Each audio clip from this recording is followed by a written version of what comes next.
Welcome to the 3 Down Nation podcast, where I'm joined by a couple of indoor cats. Fellas, I caught you guys last week on the 3 Down Nation podcast that was mega in size and had a lot of information, but complaining about sightlines at past combines. JC was out here talking about bad sources. Like, what happened to you two? I leave for a couple weeks and you go baby soft. What's going on?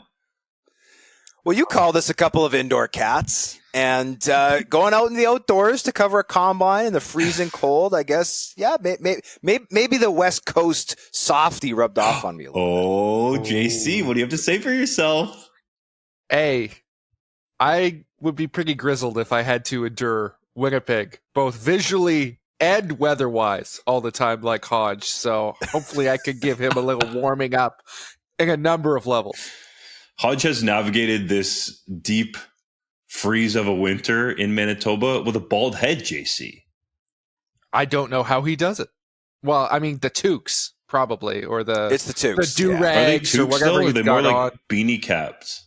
I own them all. I got toques. I got beanies. I got thin, like netted ones. I have do-rags. I have everything. And it's a constant, it's a constant buffet for me, really, of headwear.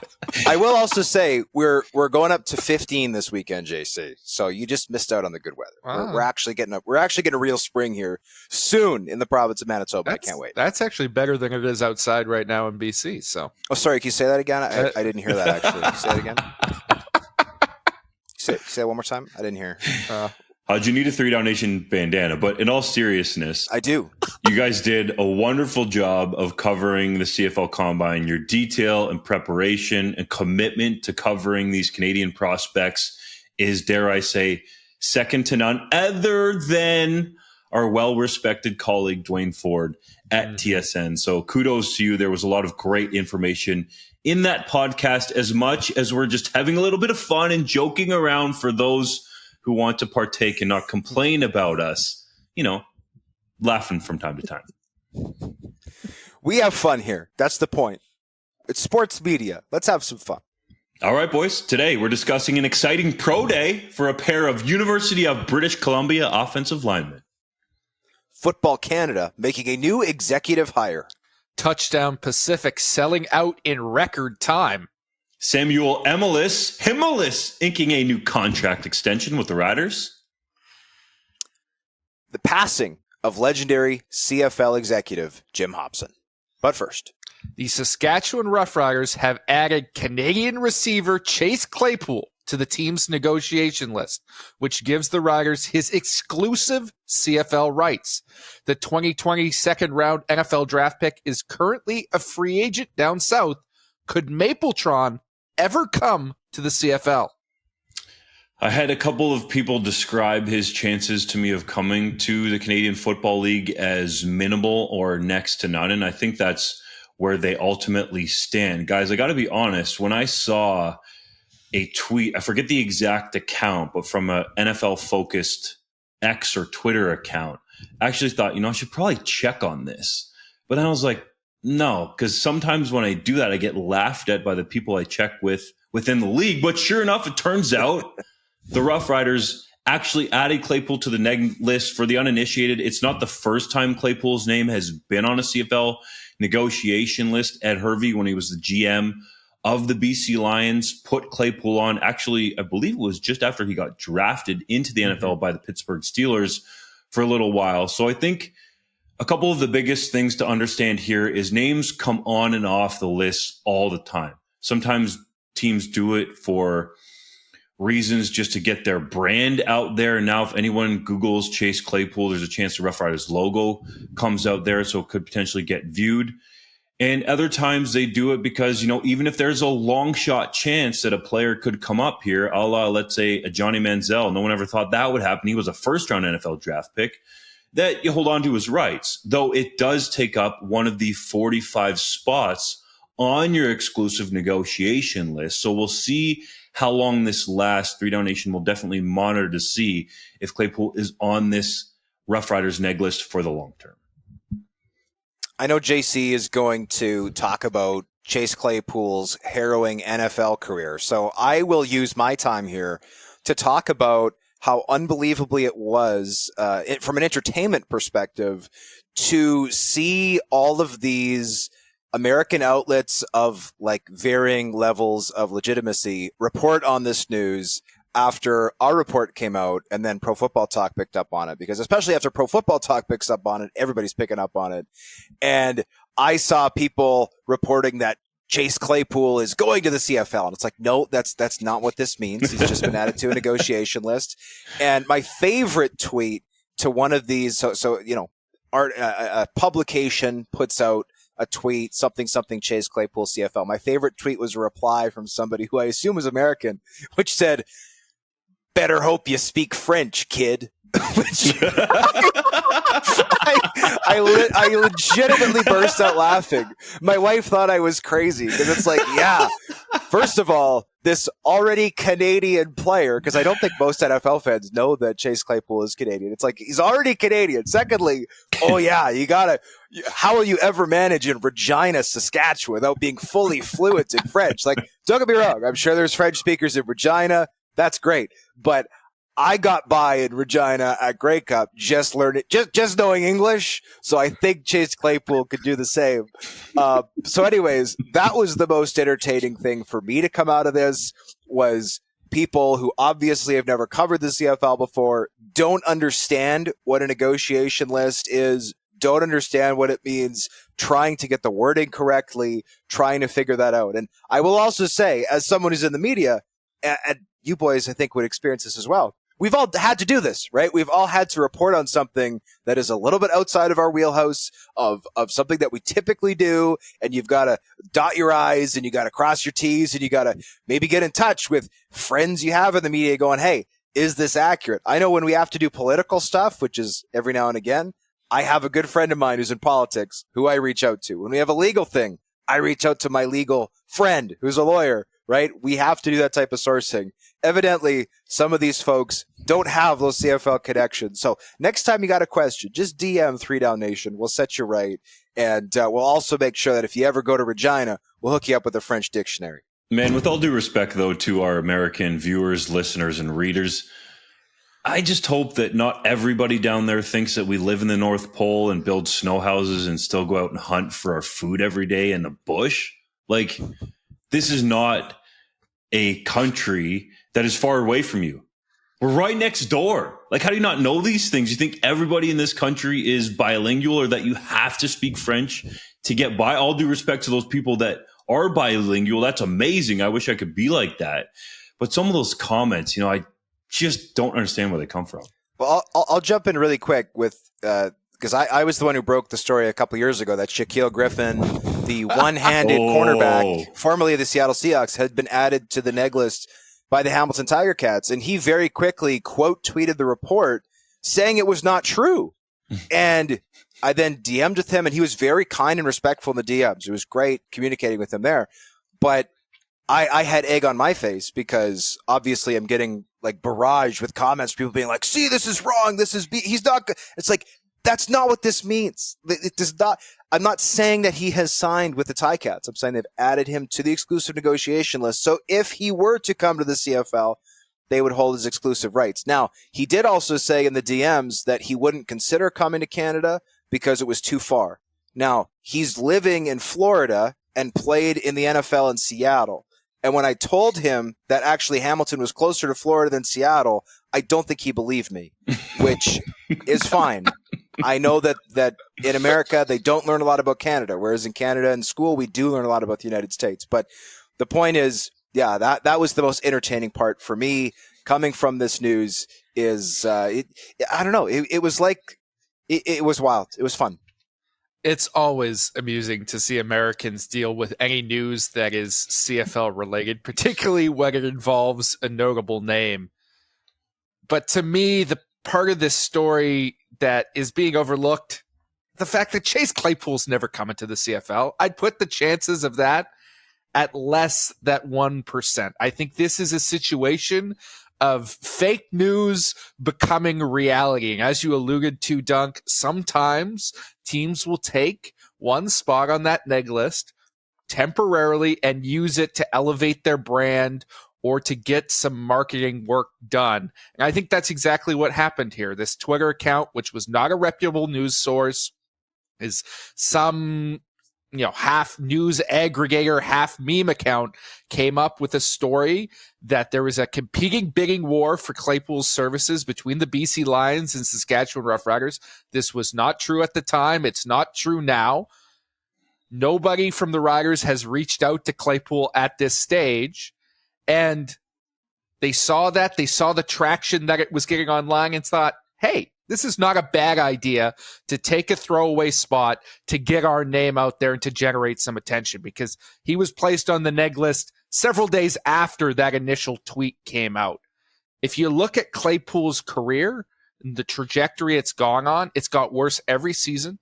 He's struggled late in his career in Pittsburgh. He struggled in Chicago. He struggled in Miami last year. He's not focused.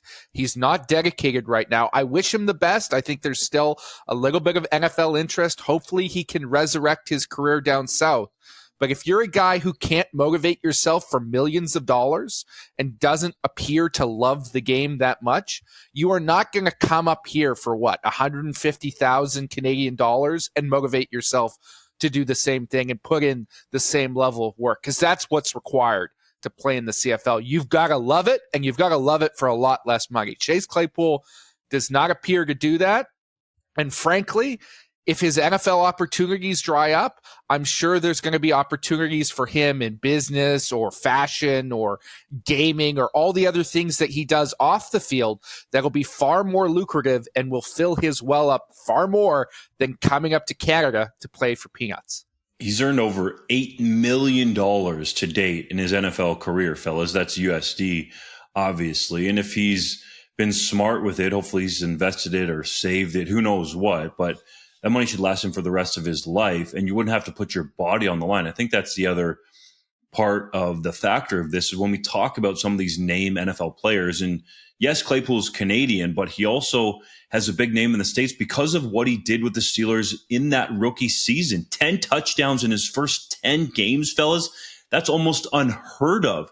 He was being put in the mix just from a statistical standpoint with the likes of a Randy Moss and was being talked about as this next great receiver, elite in the NFL. He obviously has not gotten back to those kinds of numbers for various reasons, but this guy is a name player. So when we're talking about these name players being put on the negotiation list and fans start to get excited north of the border, you have to look at how much they've made and then weighing that against, except for quarterbacks, making maximum, let's say a couple $100,000 or $300,000, which is Geno Lewis territory these days.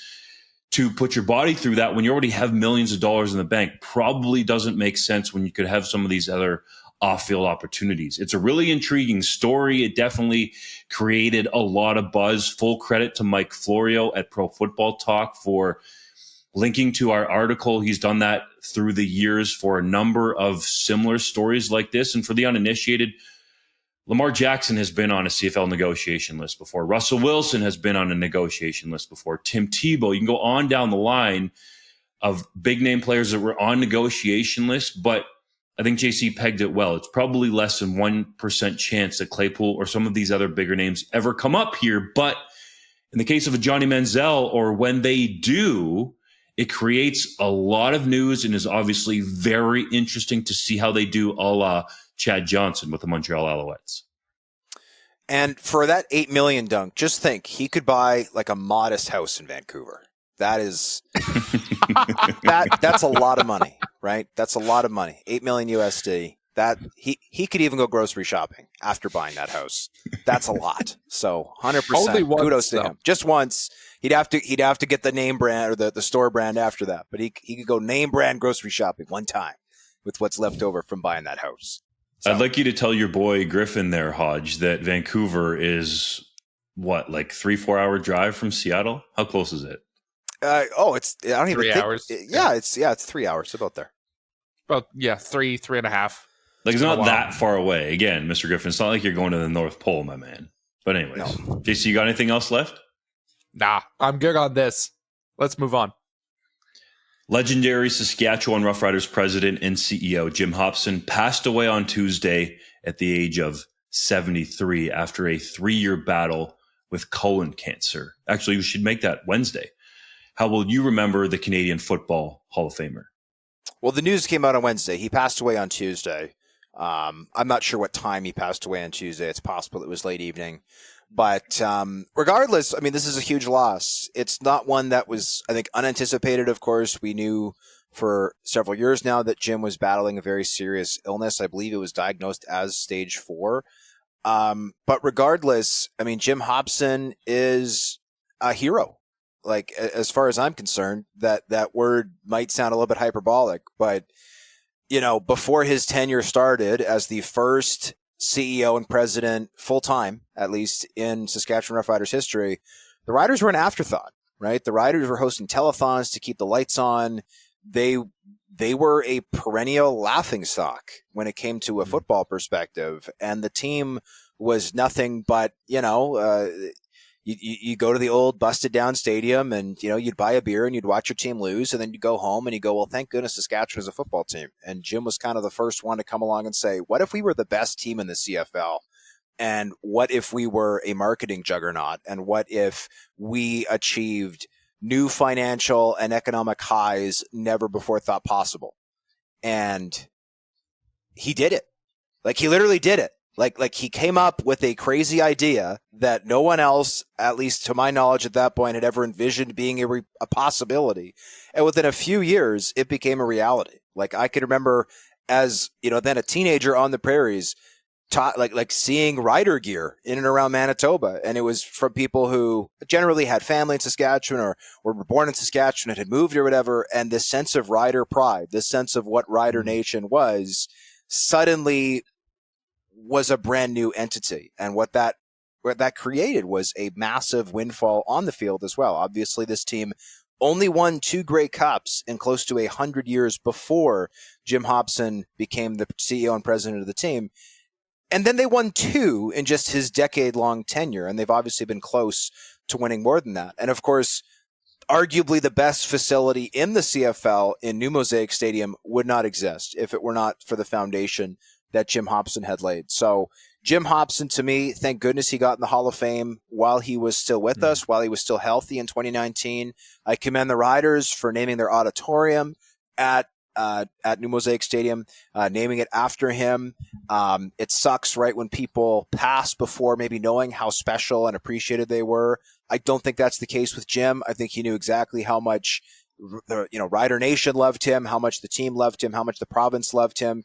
And by all accounts, though I did not know Jim personally, from all the quotes that I've read, videos I've watched, whatever, it certainly seems to have been mutual. Obviously, this is a man who not only played for the team, because he played for the Riders for 4 years along the offensive line with George Reed and Ron Lancaster during that incredible run in the 70s, but he obviously had tremendous pride for the place where he came from, and obviously he'll be very much missed by the folks in Saskatchewan. Yeah. When you talk about from a business and marketing perspective, I think Jim Hopson is arguably, and I maybe don't even say arguably, the best figure in that area in CFL history. I can't think of another person who has had the same level of impact or the same level of innovation as he did. We often come on this podcast, boys, and discuss the league's business model and ways to tweak it and bemoan the fact that the league doesn't do enough. Well, Jim Hopson did enough, and he built this brand, the Saskatchewan Roughriders, into what it is today, because as you illustrated, Hodge, it was not that before. There was always a passionate fan presence in Saskatchewan. There's not a lot else going on in Regina, but he made it from a laughingstock into a dynasty, into something that is on par with sports leagues all across the world. You can go to any event and see rider gear because of Jim Hopson. And he will be sorely missed, not only in the province of Saskatchewan, but across the CFL. And I hope his passing inspires a new generation of people to reach for the stars in the CFL as he did and have that effect on other franchises and build this league up like he built up the Roughriders, because we desperately need it. Jim Hopson created the expectations in Riderville to win and also to be profitable. And I think the main reason he did that was bringing together a province and, dare I say, Rider Nation to be proud of having that team there. Yes, it's really the only upper tier, I guess we'll call it, professional league there. I know the National Lacrosse League is in Saskatoon with the Rush, but the Riders have been around for a long time. And even though their brand is so strong these days, I think a lot of people forget, maybe outside of Saskatchewan, that as Hodge mentioned, they used to have telethons just to keep the team alive. But Hopson created the expectation for sellouts at Old Mosaic Stadium and New Mosaic Stadium, to the point where, I can recall being at games the last couple of years at Mosaic Stadium, and people are saying, it's, not quite full, or it's, one of the smaller crowds that they've had in a while. Like,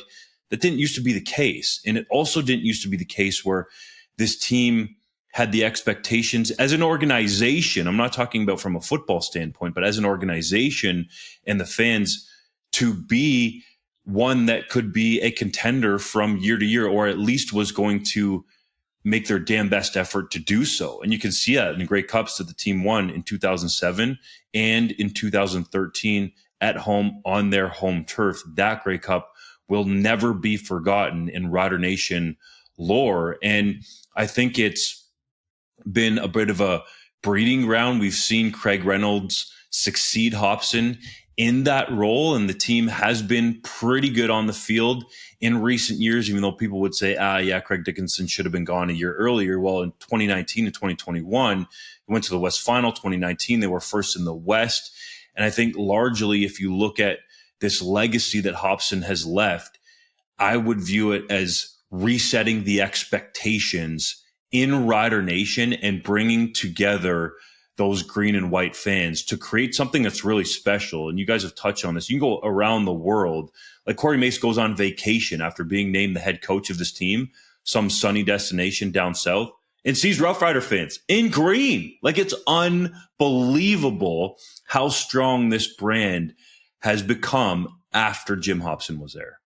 Well, and even something like the Watermelons, right? Like, the Watermelons did not precede Jim Hopson. And in fact, I think I've seen it reported that was his kind of thought process. Like, that was his original idea, was like, what if we got Rider fans to put watermelons on their heads? And I can only imagine the looks he would have received when he proposed that for the first time.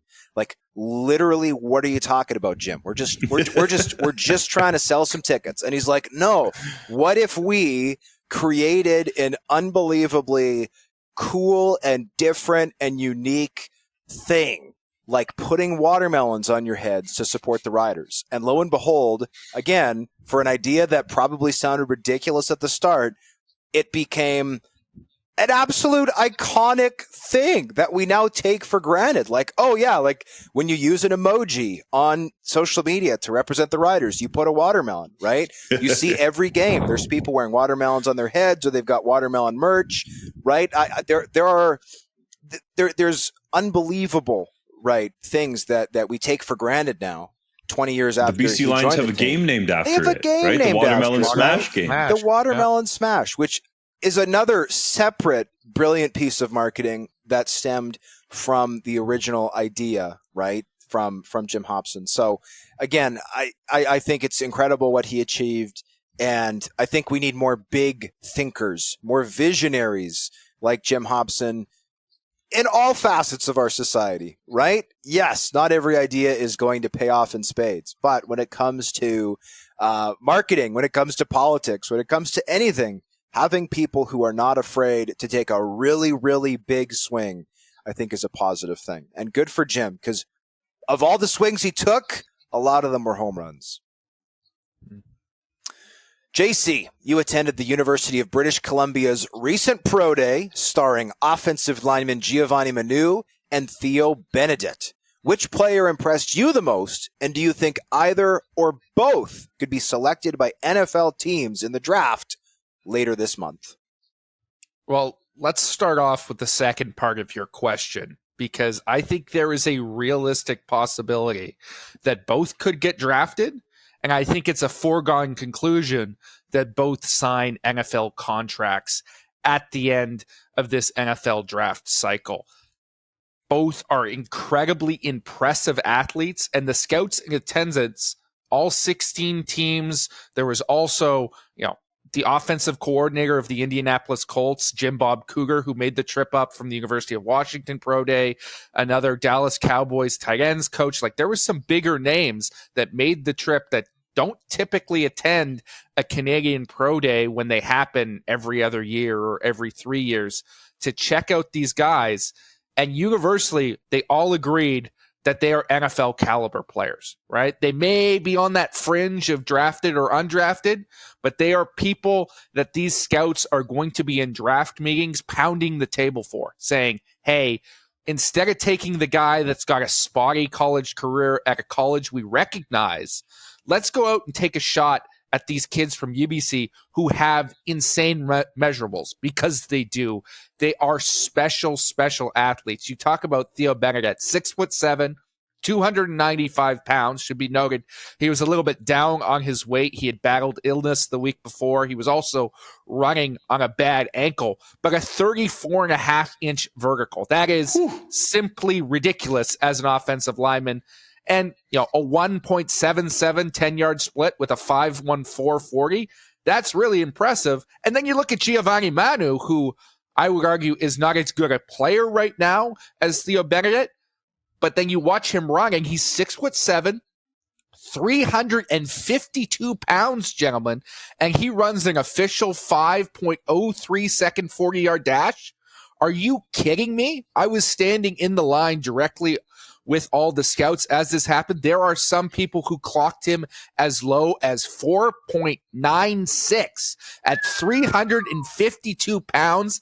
That is absolutely absurd. Oh, and he gets up 33.5 inches in the vertical, and they stopped him because they were only allowed 2 jumps. I think he could have gone even higher. This guy is an absolute freak, and whether you like one or the other is going to come down entirely to your philosophy as an NFL team, whether you're a gap scheme guy or a zone scheme guy, whether you want the more polished prospect or you fall in love with the pure measurables of a guy who's bigger than almost anybody at the NFL Combine and runs faster than any offensive lineman there. That is what you have in these two prospects right now. My most pressing question, fellas. Manu or Manu? I say Manu. JC says Manu, but we should probably ask to confirm. Yes. I'm pretty sure it's Manu. I could be wrong. That said, you've called his games before. You're the one who should. I'm just taking it easy on Hodge. That's all. You're outvoted here, Hodge. Okay, that's fine. When you say Manu, it makes me think of like manure. I don't know why. And this guy's like the farthest thing from manure. It's just gross. You're going to feel really bad for saying that if it ends up being Manu. Just saying. Just saying. You're going to feel really bad. I'll go with Manu, and I'll say about both these guys, his good buddy there, Benedet, that yes, it was great that there was a bunch of pro scouts coming up to Canada, and one of the most legendary coaching names in NFL history, Jim Bob Cougar, came all the way from the deep south, or I guess more middle of the USA, to see this. Was freaking awesome. But there were NFL teams coming to campus during the season to watch these guys live. It has become, I would say, more of a regular thing for NFL teams to make the trip across the border to attend these pro days. JC, I remember you were asking me about Anthony Auclair's pro day at Laval and David Onyemata's and Jeff Gray's at Manitoba and Laurent Duvernay-Tardif's at McGill in the past. Those guys all had a solid amount of teams come out to their pro days, but I cannot remember a double-digit amount of teams ever, and this is only in my time really covering Canadian football, coming across the border during the season to see prospects, watch them up close and personal, and check out their games. And I believe, if I have my numbers correct, I'd have to go back and check my reporting from the fall, but that there was a double-digit amount of teams that came through the University of British Columbia during the season to see these guys up close and personal. And I think there was a couple teams that came through multiple times. So some of these teams that are coming to see them at the Pro Day are not seeing them in person for the first time. To me, that might be the most impressive thing about these guys. The physical and measurable traits are unbelievable. And I do think that there is a really good chance both of these get drafted based on their measurables, their pedigree, the fact that Benedet has been to the East-West Shrine Game, and also the fact that a guy like Laurent Duvernay-Tardif, who got picked by the Kansas City Chiefs, was able to go down there and have such a productive career and win a Super Bowl with Patrick Mahomes bodes well and gives these talent evaluators south of the border more confidence, I should say, that Benedet and Manu can make the transition to the NFL game. And by the way, I should just message Giovanni right now and ask him how to say his name, because that's going to bug me. But something that will blow your mind. You guys talked about how explosive these numbers are, how good these testing numbers are. This is perspective. At the NFL Combine this year, I'm not going to compare them to the offensive linemen because they tested very favorably to the offensive linemen. Both players at UBC, Benedet and Manu, tested higher in the vertical jump than one receiver, and they both tested higher than 6 defensive backs. And Benedet, the number's higher because his jump was even higher. So these guys as 300-pound offensive linemen, and Manu, 352. Like, to do that at 3, like, he would have been the heaviest or second heaviest offensive lineman, third heaviest player at the NFL Combine. This guy is out jumping, like, albeit, near guys testing near the bottom, but he's out leaping receivers and DBs. Like, that is unbelievable. Like 150 pounds or more. More. Yes. Less. The shortest jump at the NFL Combine by a receiver was by a guy named Jacques Jackson, who is out of Tulane, and at 5'9" and 188 pounds, essentially half of Manu's weight, he jumped 2 inches less, which is crazy. So the athleticism is off the charts. I will say, when it comes to the actual draft, we should note that no U Sports player has been drafted since 2016 when David Onyemata got picked. Though, of all the top U Sports prospects who have gone NFL over that time, right, you mentioned some of those names, Dunk. Jeff Gray did it in 2017. Carter O'Donnell did it, albeit without a pro day due to COVID in 2020 out of the University of Alberta. There have been some others. With the number of NFL scouts that were there, 17, that seems like a pretty magic number, or teams, I should say, that were there, 17 teams. That seems like a pretty magic number to get drafted, because when you get to round 6, you get to round 7, there's not going to be very many, if any, prospects who have this combination of size and athleticism. Last thing I will say, Jim Bob Cooter, quick fact check, is from Fayetteville, Tennessee. And that's probably right on the border, because if you live north of Tennessee and you try to name your son Jim Bob Cooter, they'd probably send the birth certificate back. Like, no, you can't do this. You got to be east of Texas and you got to be south of Ohio. You can't do it in any other part of the country. There's no Jim Bob Cooters in Maine or Arizona or Washington State. There's just Cooters in the southern U.S. Jim Bob Cooter. That is the best name ever uttered on this podcast, dare I say. I will say this. He also introduces himself by his full name. He doesn't just go, "Hey, I'm Jim Bob." He goes, "I'm Jim Bob Cougar," which, if my name was Jim Bob Cougar, I would always utter my full name when introducing myself. To your point, Hodge, about the level of scouts and the interest, both of these players after this pro day had sit-down dinners with multiple teams or meetings with multiple teams. I've heard that Theo Benedet is going to have at least one top 30 visit with an NFL club where they fly you down, they interview you, they get to meet with the coaching staff. That's a really good indication that a team is invested in potentially taking you in the draft, as we're seeing right now with guys like Quantez Stiggers from the Toronto Argonauts and the level of interest he has with all his top 30 visits. This is for real. And if 2 U Sports prospects from the same team get drafted in the same year, I don't know that has ever happened before in the history of Canadian football. Somebody has to fact check that. I haven't done my research thoroughly, but it seems like something that would certainly be unique. It hasn't happened in a very long time, if it's ever happened at all. These two players are just that special. We'll have to check our list. We do have it going back, I think, all of the Canadians who have been selected in the NFL draft, at least in the Super Bowl era. And I can't recall. I mean, Dwayne Ford would maybe be the other guy, but he's helped us out with that list and might have an idea. But I don't think that's happened for JC. That's a good nugget. There are also lots of like top NCAA programs that don't produce 2 drafted players every year. Like, it would be wild to look if both got drafted, which again, I think is still a big if. And by the way, I do agree with JC's sentiment. I think that Benedet is the better player right now. I think Manu has the higher ceiling, however, long term. But it would be wild if they both got drafted to then look and compare and see some of the top like Power 5 NCAA programs that had 0 or 1 draft picks in 2024. Because inevitably there will be some schools like that. Top 2024 CFL draft prospects, Nick Mardner, Malik Straker, and Kyle Hergel all held pro days this past week with mixed results. Which player improved their stock the most and which player maybe dropped on the board?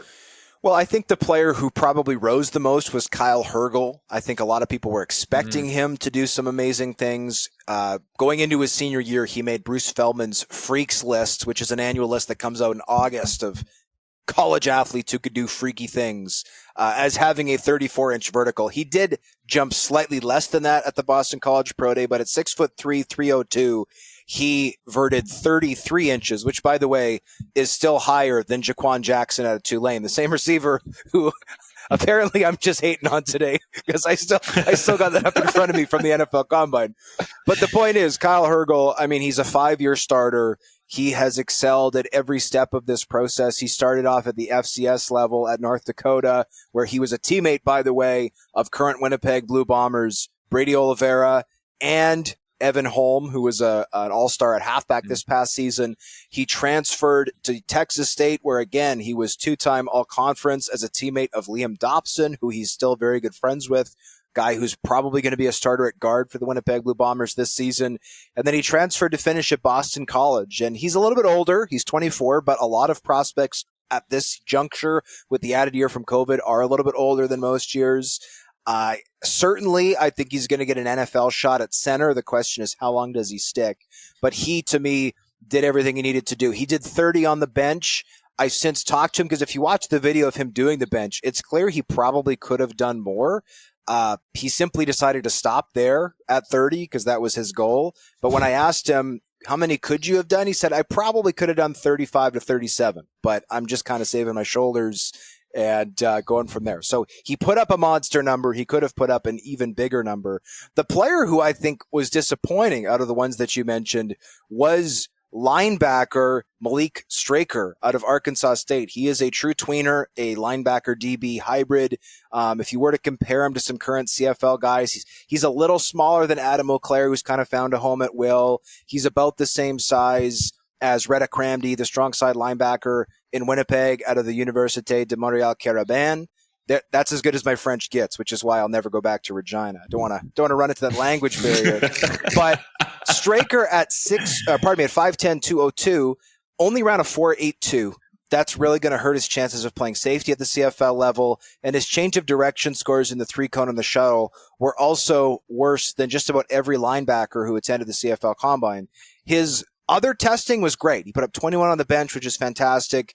His 10-foot, 5-inch broad jump, fantastic. 33.5-inch vert, solid. It was also better than Jaquan Jackson out of Tulane from the NFL Combine. Jaquan Jackson's going to come to the CFL, score a touchdown, find you in the press box, Hodge, and fire that ball at your face. I hope he does. Actually, that'd be amazing if Jaquan Jackson was the next like Kenny Lawler. That'd be incredible. But the point is, Malik Straker, I think teams were expecting him to test better. He was an absolute monster on defense with the Red Wolves for 3 years. It should be stated his production is off the charts.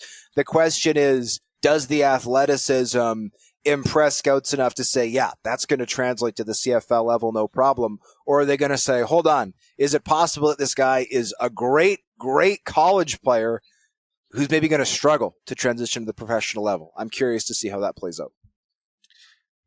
I think it hurts Straker a little bit as well, Hodge, that the last guy who played a similar role to come to the CFL, who also, I believe, if I'm remembering correctly, underwhelmed a little bit at his pro day, Enoch McConzo, hasn't fully panned out, right? That's sort of the similar type of guy in that they play what they often call the rover position in American college football, but is essentially a Sam linebacker.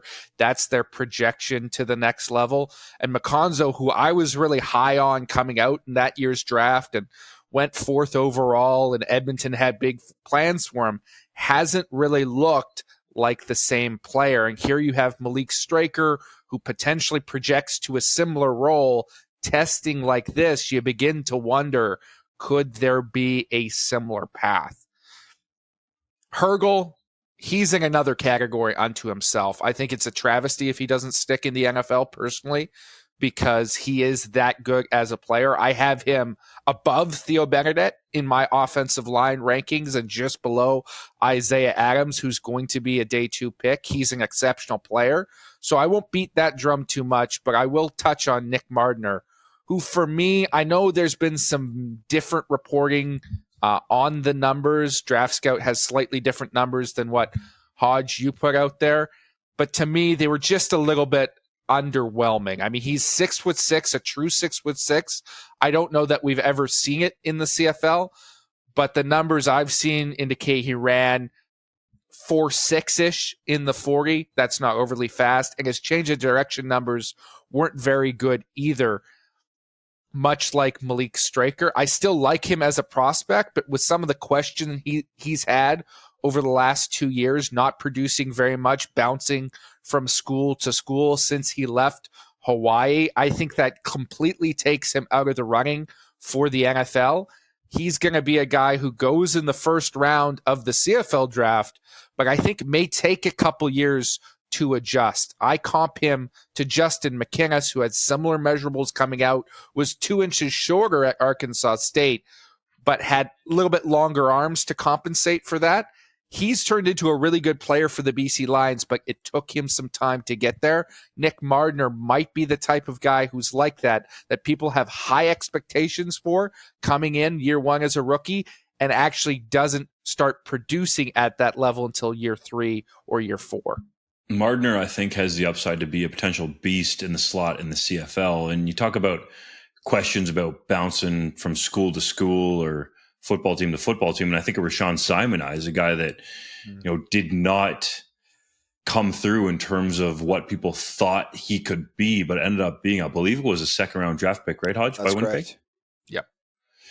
In that draft. And a lot of that was just due to the athletic potential. I think Mardner has that, plus that big frame. You give him the waggle at 6'6" with, overall pretty good speed. And I think that 40 range was in the 4.5, 4.6 range, fellas, even though it was varying. Is that right? The numbers that we reported, just to be perfectly clear, we reported 4.46 40, which I had a source who was there tell me was the average. Now, the school later put out a 4.52 time. Draft Scout has since posted 4.60. So you take that for what it's worth. These pro days, it's hard to label these super official.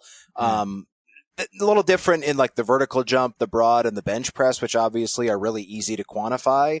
The 3 that are trickier are the speed and quickness drills. But suffice to say, at best, he is a high 4.4 guy, and I think at worst, he is a 4.6 guy. So I'd put him right there with Justin McInnis, who was also kind of I think McInnis was a little slower. I think he was in the higher 4.6s. McInnis ran 4.61 via Draft Scout, so almost identical. By the way, I think probably McInnis was a little faster though from the times that we had, if I remember right. So I was just going to say, as a fun little experiment, I went back and I took stock of a whole. But let's take a little break here. Let's play a little game. I took stock of official times of current CFL or like recent history CFL receivers and plunked them all into a database. So I'm going to say a player. We'll have JC go first. And then Dunk, you can go second for guessing what they ran. And by the way, these are all official NFL combine numbers, not CFL, NFL combine numbers. So we'll start off. Dylan Mitchell, current star with the Edmonton Elks. JC, what do you think he ran? Oh, God. I'm terrible at judging speeds. 4.58. Dunk. I'll go 4.52. He ran 4.46. He is faster than either of you guys think. Chad Owens, this is back to 2005, but he did test at the combine in the NFL level. JC, what do you think Chad Owens ran? Chad Owens, he was fast on the field. Let's go 4.46. I'm going 4.61. I don't think he was a great tester. Dunk is like almost bang on. He ran 4.62, which, by the way, is slower than Nick Mardner at 6'6". Crazy that Chad Owens apparently had worse straight line speed coming out of Nick Mardner.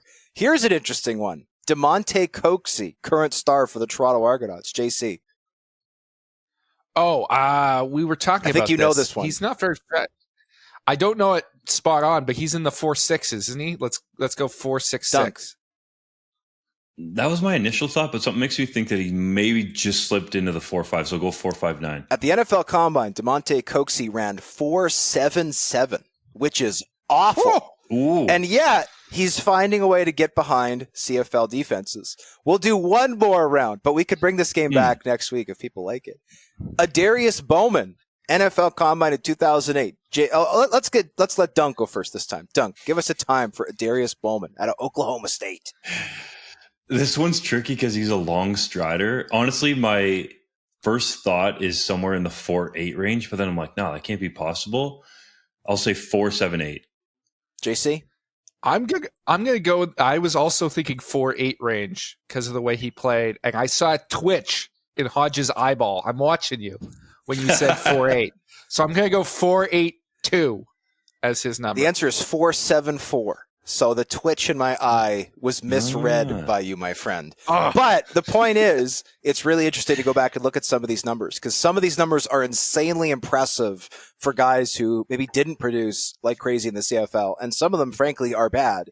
And then guys come up to the CFL and do like incredible things. So anyway, let's use that as a barometer when we're talking about these prospects. And by the way, a player who I think is the best receiver in the CFL right now, Kenny Lawler, ran 4.64. So we're talking about a guy who, in Nick Mardner, who probably runs the same speed as Kenny Lawler. Is Kenny Lawler a burner? No, but he's a pretty darn good receiver if you watch him on the field.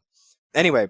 He's definitely a guy that can get vertical in a hurry. I just want to add quickly here, that game is a reminder to people as we're going through draft season, both in the NFL and the CFL, that it's still about playing football. Absolutely. So even though scouts are out here saying, I don't know if he runs quite fast enough or if he jumps in this vertical jump where you stand in one spot from a static position and jump as high as you can. And yeah, don't get me wrong. It's great to have those athletic abilities, but it's still about playing football. Guys, I'll throw this to you. Last year, I think he went a lot higher than we all projected because his athletic numbers weren't quite there. Lake Corte Moore was a guy that I think even you fellas liked, but didn't feel like he would go that high in the CFL draft. So we got to be careful of some of these smoke screens as well. Gotta love the smoke screens. Absolutely. On that note, it's time for Hodge's Heritage Moment. On this day in 2005, Frank Clair passed away at the age of 87. The Ohio native was most remembered for his stint as the head coach of the Ottawa Roughriders from 1956 to 1969, though he also coached the Toronto Argonauts to Grey Cup titles in 1950 and 1952. Clair posted a 116, 75, and 5 record in Ottawa, leading the team to 14 consecutive postseason appearances. The Roughriders won the Grey Cup 3 times with Clair as the head coach and twice after he became the general manager in 1970. A statue of Frank Clair was built outside of TD Place in 2014, a stadium that bore his name for over 20 years. Dunk, you're the old man of this podcast. What do you remember about Frank Clair? Man, honestly, I just remember playing in that stadium as a youngster at I think it's called the Football Canada Cup for Team Ontario, and understanding the history that was there. It was called Frank Clair Stadium at the time, and getting to play in a pro stadium was pretty cool. I think that the Rough Riders should I can't believe I just called them Rough Riders, but I guess you said it. The Red Blacks should try to either bring him back from the dead or find somebody in his family to coach their football team, because the Red Blacks would dearly love to get back in the postseason. Hot take. Maybe are you saying they should be calling plays with a Ouija board? Like, what are you saying? No, I'm just saying he went to the postseason 14 times in a row. That's impressive. Like, the Red Blacks are trying to just get in there, one time under this current regime. Obviously, yes, he had a pretty tremendous run. On that note, it's time for the 3-minute drill. Canadian receiver Samuel Himelis signed a contract extension with the Saskatchewan Roughriders through 2025. Is that a big deal? It is. It's a huge deal for the Riders. Emelis is a heck of a player. And I will also say this. I love this recent trend with guys like him, Marc-Antoine Dequoy, Tyson Philpott, of signing extensions before their rookie deals are up. It gets more money into the players' pockets, and also it gives fans an opportunity to actually connect with these players, buy jerseys. I love that we're in a new era of the CFL where players aren't switching teams every single year. The Calgary Stampeders have signed linebacker Shahid Salmon following a stint in the USFL. Could he make an impact in Cowtown? I don't think he's going to be in the mix to be a starting linebacker, but that team has desperately needed some special teams depth, some guys who can be core teamers for them. He's a guy who can do that based on his time in Ottawa. He's a hard hitter. He'll run downhill. Mark Killam is going to love to work with him. Defensive back Javion Elliott retired after one season with the Hamilton Tiger Cats. Are the Ticats going to miss him in the secondary? Definitely, but they did go out and spend on Jamal Peters and are sort of tinkering with that secondary. Tunde Adeleke is obviously not back. Stavros Katsantanis is going to be at safety, and they do have some younger bodies I think that they like there. But Elliott was a guy that I felt like had some upside still to reach in the CFL, but he's gone on to his post-football life. Football Canada has hired Kevin McDonald as their interim managing director and will be tasked with helping guide the organization through a leadership restructuring. Is that a smart move? It is. McDonald spent 20 years working for the CFL. He finished his tenure there as the vice president of football operations. And right now, Football Canada is going through a tumultuous time with that board and some of the pushback on some leadership changes. I think having a guy like Kevin McDonald to calm the waters a little bit is certainly in the best interest of everybody involved. The York University Lions have hired two-time Grey Cup champion and two-time Vanier Cup champion Greg Knox as their defensive coordinator. Is that a good hire? I think it's a great hire. Greg Knox has a pedigree both as a head coach, as a player, and as a defensive mind.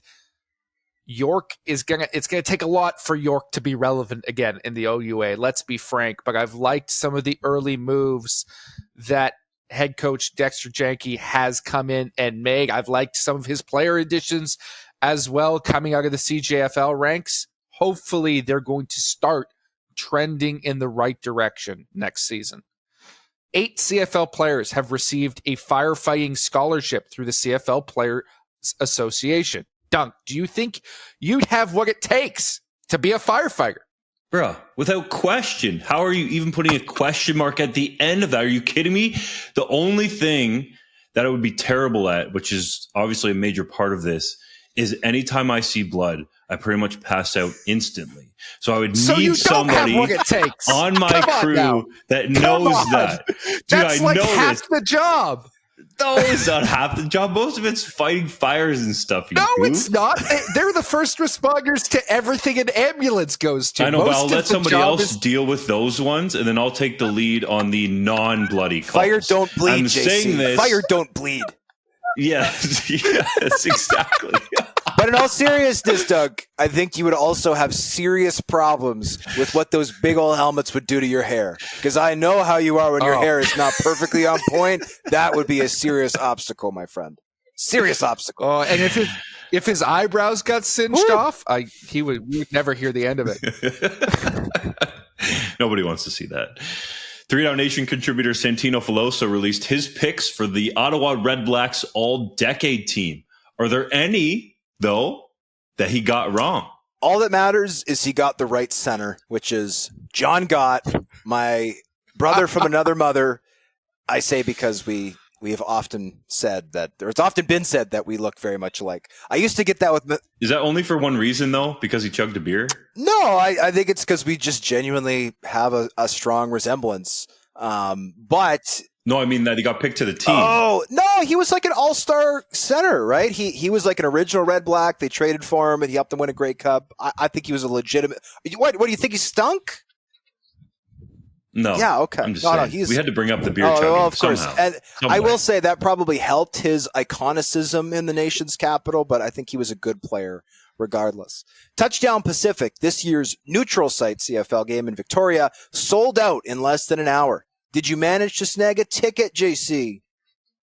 Well, I don't need one because I'll be making the trip to go be in the press box for that game, but it's a fantastic sign that game sold out so quickly. And just before the podcast, we started recording, they announced that they're expanding some of the party zone there, so there will be a few more tickets coming out. It should be a great event. Victoria's not a city that's going to be able to host a CFL team full time like they've wanted to do out in the Maritimes, but there is a love of football there. Some of the best high school teams in the province, some powerhouse junior teams. I'm glad that they're going to get this province's football team right in their city this season. The Edmonton Elks have signed over 20 potential ownership groups to non-disclosure agreements, Board Chairman Tom Richards told 630 Ched this week. Should fans feel encouraged by that amount of interest? Absolutely. Over 20, like that's insane, boys. You know, people want to make fun of the CFL, and oftentimes it is the butt of jokes, but over 20 potential ownership groups in the Alberta capital. Are you kidding me? That is unbelievable. And I just wish that this board, before they ever made arguably one of the worst hires in CFL history in making Chris Preston the president there, would have had the foresight to understand that they needed to go private sooner, because I think this is going to be a win all around. And the fact that you have over 20 interested groups, guys, could create, dare I say, a rare bidding war in the CFL, depending how well-funded some of these groups are and how legitimate, I should say, they are. But it is definitely an encouraging sign for the Edmonton Elks and the CFL as a whole. Well, on behalf of Justin Dunk, JC Abbott, and myself, we thank you as always for listening to the 3 Down Nation podcast. And with apologies to Jaquan Jackson, we will see you next week for another episode. Take care.